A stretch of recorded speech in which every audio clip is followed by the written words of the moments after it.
Cinderella. Cinderella अपनी सौतेली माँ और 2 सौतेली बहनों के साथ एक भव्य महल में रहती थी। महल तो चमकता था, लेकिन उसके दिन काम और आहों से भारी थे।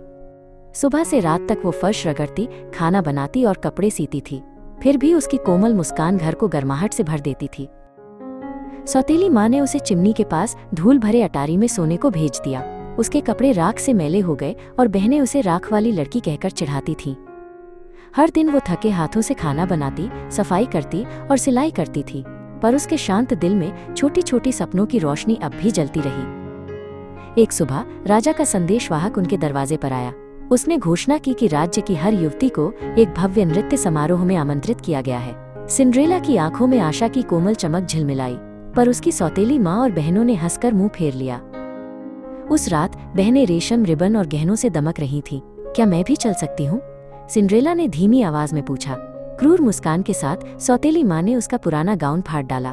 वे चली गईं और सिंड्रेला जमीन पर गिरकर रो पड़ी। जब आंसू गिरे, कमरे में एक नरम रोशनी फैल गई। एक दयालु परी प्रकट हुई और बोली, मत रो प्यारी बच्ची। उसकी छड़ी के एक इशारे से चांदी के धागे हवा में बुनने लगे। फटे कपड़े एक चमकदार गाउन में बदल गए और उसके पैरों में कांच के जूते तारे जैसे चमक उठे।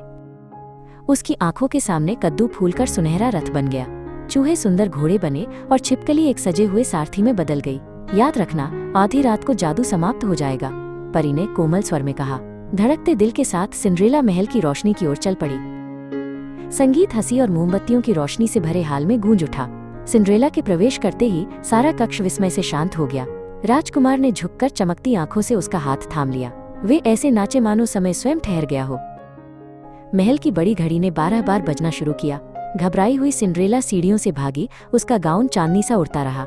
रथ फिर से कद्दू बन गया और जादू रात में विलीन हो गया। सीढ़ियों पर एक कांच का जूता टूटे सितारे की तरह चमक रहा था।